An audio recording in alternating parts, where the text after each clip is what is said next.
सत्य की गहरी जड़ों से प्रस्फुटित हो शब्द अपने, साधना निज पूर्णता की मत अधूरी छोड़ने दो।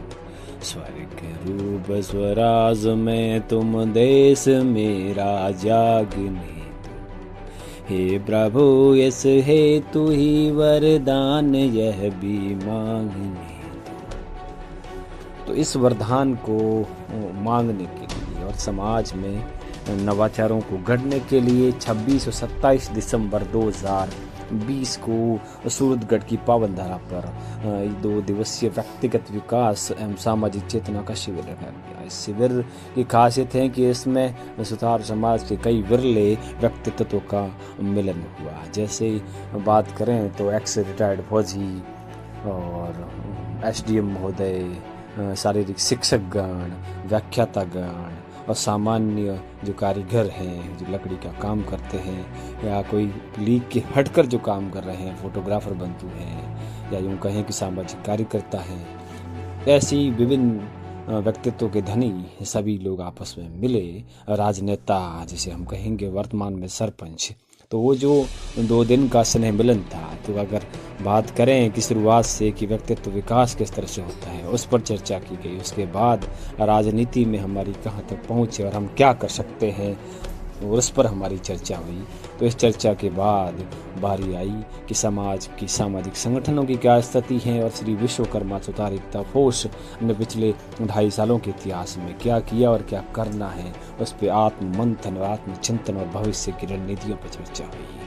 उसके बाद बारी आई कि सफल समाज में जब तक शिक्षा का महत्व नहीं समझ पाते तब तक वो सफल नहीं होता।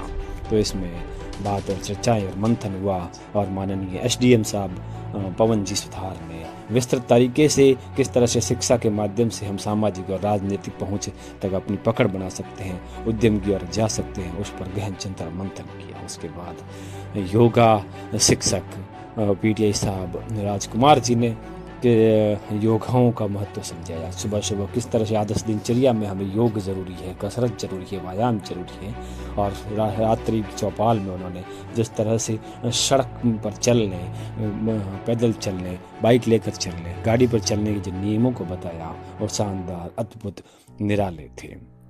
और फिर लोगों का आपस में एक दूसरे से मिलना, एक दूसरे से बातें करना इस शिविर में बहुत ही महत्वपूर्ण रहा। वहीं दूसरे दिन शास्त्री जी ने, पहले दिन शास्त्री ने जो गीता का ज्ञान और अपने मैनेजमेंट में लागू करने को कहा कि दुनिया का सबसे जो अगर परामर्शदाता कहा जाए तो भगवान श्री कृष्ण है। तो हमें भी अपने सनातनी धर्मों को, इन ग्रंथों को पढ़ना चाहिए, उसको अपने आने वाली पीढ़ी में लागू करना चाहिए। शास्त्री जी ने जिस तरह का उद्बोधन दिया वो वाकई प्रशंसनीय है। उसके बाद सूरतगढ़ टीम के साथियों ने, इसके बाहर से पधारे हुए सभी शिक्षाविदों ने, वकील साहब ने, सब ने मिलकर अपने उद्बोधन से सबको संबोधित किया। हम कहें कि युवाओं ने मिलकर जो बातें कही वो बड़ी शानदार थी। कई युवा ऐसे विरल और निराले आए जिसकी उम्मीद थी कि आगे जाके समाज के सितारे बनेंगे। तो यूँ कहें कि ये ऐसे मांझी थे जो कई पहाड़ों को तोड़ने आए थे और शिक्षा की नई जोत और सामाजिक राजनीतिक चेतना को आगे बढ़ाने आए थे। तो 3 शब्द याद आते हैं उस मांझी के जो शिविर में कहे गए थे कि शानदार, जबरदस्त, जिंदाबाद शिविर था। इसके बाद कहूँ कि दिलगी हौसलों से आती और हौसले मिलने से और मिलना एक दूसरे की भावना को समझने से होता है। जय श्री विश्वकर्मा। आगे ऐसे शिविरों के इंतजार में रहेंगे। जय श्री विश्वकर्मा।